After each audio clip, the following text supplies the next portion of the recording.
¿Qué es un terremoto? ¿Cuáles son sus consecuencias? ¿Por qué colapsan las estructuras? A continuación, trataremos de dar respuesta a estas y más preguntas, y dar una solución para evitar el colapso de las estructuras.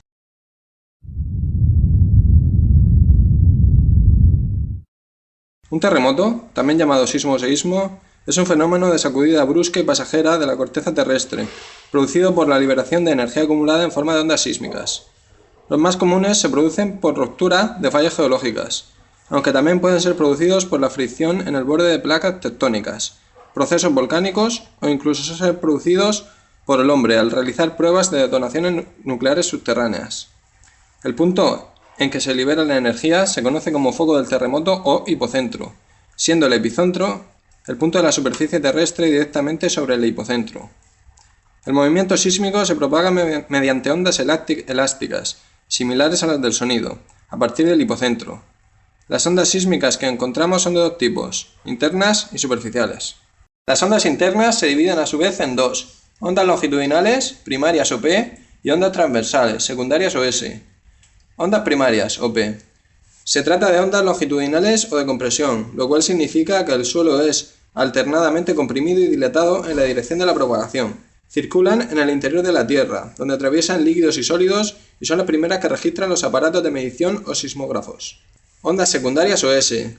Son ondas de cuerpo más lentas que las anteriores, que se propagan perpendicularmente en el sentido de vibración de las partículas y atraviesan únicamente sólidos. Estas ondas son las que generan las oscilaciones durante el movimiento sísmico y las que producen la mayor parte de los daños. En los sismógrafos se registran, en segundo lugar, ondas superficiales. Resultan de la interacción de las ondas P y S a lo largo de la superficie terrestre. Son las que causan más daños a pesar de ser las más lentas. Se propagan a partir del epicentro y son similares a las ondas que se forman sobre la superficie del mar. En los sismógrafos se registran en último lugar. El siguiente paso tras identificar un terremoto es cuantificarlo, es decir, asignar su intensidad y magnitud a una escala. La intensidad mide los efectos del terremoto, normalmente con la escala Mercalli, en el que se emplean números romanos. En las zonas donde el sismo ha sido más intenso, se ha llegado a una intensidad de 8 en esta escala, que significa destructivo. Aunque la magnitud y la intensidad de un terremoto pueden ir parejas, no tiene por qué ser así, ya que los efectos dependen de muchas circunstancias.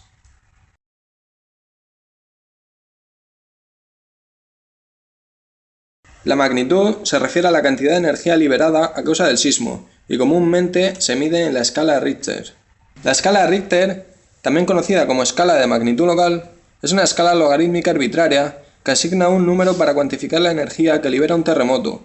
La sismología mundial usa esta escala para determinar la magnitud de sismos de magnitud entre 2,0 y 6,9. Por lo que decir que un sismo fue de una magnitud superior a 7,0 en la escala de Richter se considera incorrecto, pues los sismos con intensidades superiores a 6,9 se miden con la escala sismológica de magnitud de momento. Además, es preciso mencionar que no es correcto decir sismo de 6 grados en la escala de Richter.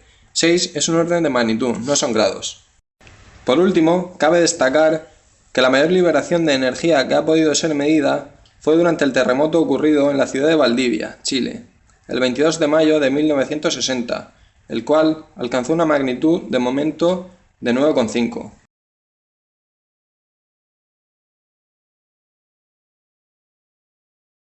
Se trata del edificio Sol Oriente, ubicado en la avenida Macul, donde el fuerte movimiento sísmico no solo dejó cuantiosos daños estructurales, sino también a decenas de familias en la calle.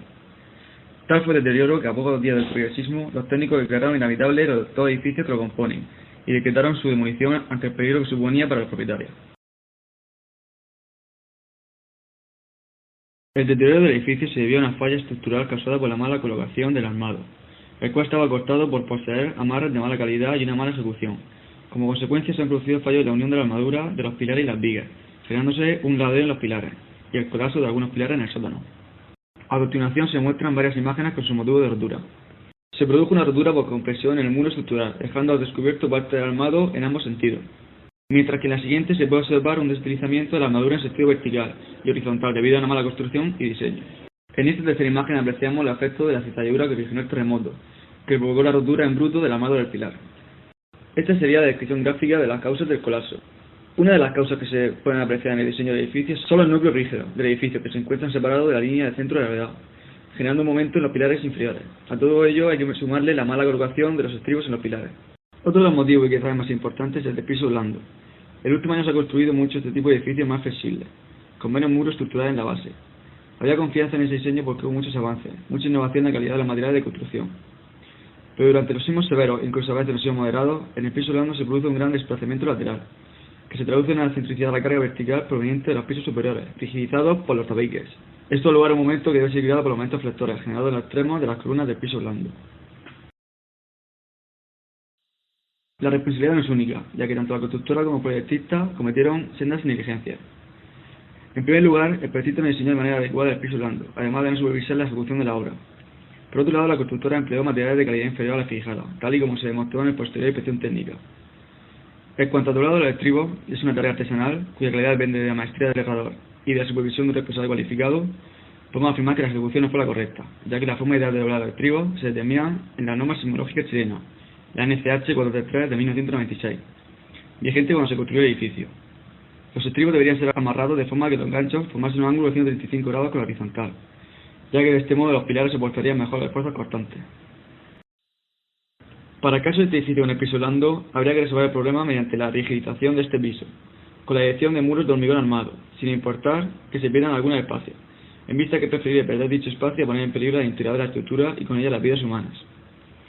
Otra manera de solucionar el problema en cuanto al diseño de los pilares inferiores sería utilizar perfiles en L y en T, ya que dos tipos de perfiles resisten mejor los momentos. Además, también se deberían haber diseñado los núcleos en la línea de gravedad y las plantas haberlas construido de manera simétrica.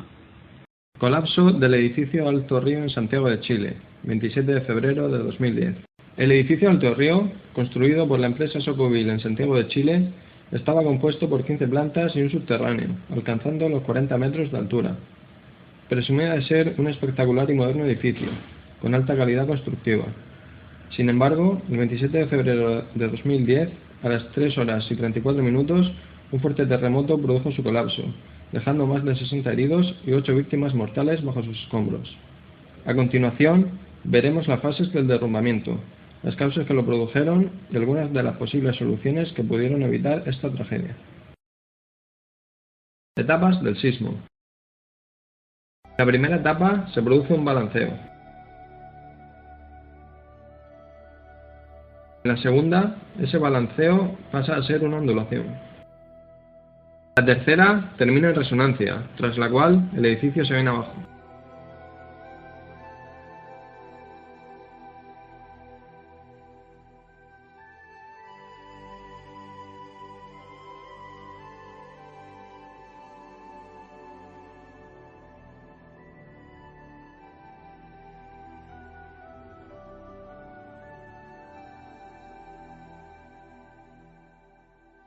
Causas del colapso. Una de las causas de falla que se puede dar es consecuencia de las fuerzas de sismo actuantes en el centro de gravedad de cada piso. Estas fuerzas crean un momento de torsión que se incrementa durante la respuesta dinámica de la estructura, pudiendo cargar excesivamente determinadas partes del edificio, originando fallas estructurales. Otra posible causa de falla estructural es una mala colocación de los estribos. Los estribos de confinamiento cerrados, en base a la norma chilena 430 del año 2008, tienen que acabar en un gancho formando un ángulo de 135 grados, con el fin de mantener amarradas las barras longitudinales, como se puede observar en la figura 1. Los estribos formando un ángulo de 90 grados, como se puede observar en la figura 2, permitidos hasta antes de 2008, no resisten la presión del sismo en edificios de primer piso blando. La principal causa del colapso del edificio que estamos tratando fue la falla por piso blando.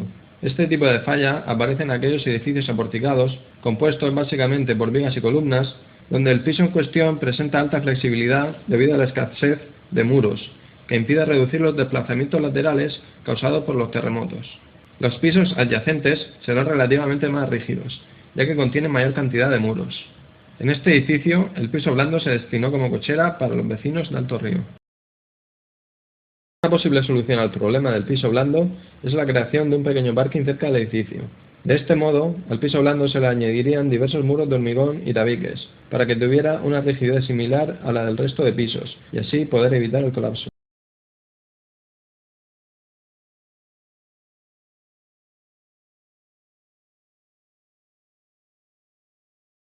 La estructura a analizar fue un puente construido en 1870 situado en Chile.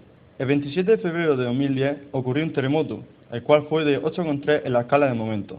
Debido a que en la fecha de construcción los puentes no contaban con protección antisísmica ni los reglamentos eran tan severos como para proteger a la estructura de los movimientos de las placas tectónicas, se consideró que el proyectista quedaba absuelto de toda responsabilidad, pero la empresa que administraba el puente es quien debía cargar con toda la culpa debido a que se sugirió reemplazar dicho puente por su estado de deterioro. Podemos distinguir principalmente fallas de corte, es decir, se produce una cizalladura que se da por el movimiento horizontal en las dos direcciones, produciendo la trituración del hormigón y luego el acero se cizalla o pandea por el peso propio. Básicamente, el derrumbamiento de la estructura es debido a que fue diseñada para soportar fuerzas sísmicas muy bajas. La solución a adoptar sería la construcción de un nuevo puente en esa región y para evitar futuros colapsos es recomendable incorporar un sistema de aislación sísmica en cada una de sus vigas y apoyos. Esto consta de acelerómetros, sensores de desplazamiento, sensores de deformación e inclinómetros a lo largo de toda la estructura para prevenir y regular el acceso de automóviles y con ello controlar la sobrecarga. La nueva estructura dispondrá de amortiguación neumática en cada uno de los pilares que se encarga de reducir los efectos producidos por los esfuerzos transversales, que son los más dañinos a la hora de un terremoto. Colapso de 18 pilares de la autopista elevada Hanshin en Kobe, Japón, a causa del terremoto de Kobe de 1995. El colapso de 18 columnas y el vuelco transversal de 630 metros de la autopista elevada Hanshin en el distrito de Fukai de la ciudad de Kobe, en Japón, fue el desastre más notorio ocurrido en el gran terremoto de Hanshin el 17 de enero de 1995, con una escala de 6,8 de la escala Richter. La sección colapsada pertenece a la ruta 3 de la autopista Hanshin que discurre paralelamente a la costa de Kobe. La autopista fue construida en 1969. Su construcción fue realizada según las normas de construcción de 1960. Más tarde, en 1981, se modificaron las normas de construcción antisísmicas en Japón. La autopista es soportada a través de columnas circulares de 3,10 metros de diámetro y aproximadamente 12 metros de altura de hormigón armado, ancladas monolíticamente a una plataforma de hormigón de 6,60 por 10,60 de sección por 14 metros de largo. Esta plataforma de hormigón a su vez está reforzada por 16 pilotes de armado de acero. El terreno sobre el que se asentaba la estructura combina arena y arcillas de diferentes densidades. El rol que tuvo el terreno fue muy importante, produciéndose licuefacción, muy común en este tipo de terreno en terremotos, y movimiento de tierras, lo que causaron que se modificase el lecho de rocas, causando que la frecuencia natural de este cambiara a una más perjudicial para la estructura. Se alteraron las características vibracionales, llevándolas a una región de respuesta más severas. Numerosos factores asociados con un pobre diseño estructural han sido identificados. 1. Inadecuado reforzamiento transversal de las columnas. 2. Pobre anclaje del refuerzo longitudinal. Y 3. Uso de métodos no conservativos, elásticos, para determinar las fuerzas de cizalladura. Las condiciones locales descritas del terreno y la interacción dinámica entre la fundación y la estructura agravaron el comportamiento inelástico, contribuyendo al colapso. Investigaciones posteriores se produjeron para analizar detalladamente la causística del colapso. Uno de los principales resultados obtenidos fue que las columnas colapsaron de esa forma debido a que la demanda de utilidad requerida por las columnas era mayor que la que poseía el sistema. Según datos de la Universidad de Tokio, las columnas poseían una utilidad de entre 2,2 y 3,2. En la siguiente figura se muestra el espectro de aceleraciones producidas durante el terremoto. Cogemos como dato 2,01 Gs para el periodo de la interacción de la superficie del terreno. Datos empíricos dan como la fuerza soportada por el pilar 0,5 Gs. El factor de reducción de fuerza da 3,01 aproximadamente, como muestra la ecuación. Esta sería la utilidad demandada por el sistema. La utilidad demandada por el pilar se calcula con la siguiente fórmula, donde C es un factor dimensional que expresa la flexibilidad relativa de la fundación y la estructura. Para el estudio, C tiene un valor de 0,76. Por tanto, como muestra la fórmula, la utilidad requerida por el pilar hubiera sido de 4,76, muy por encima de lo soportado. Las normas sismoresistentes se cambiaron en 1981, una década después de la construcción de la autopista.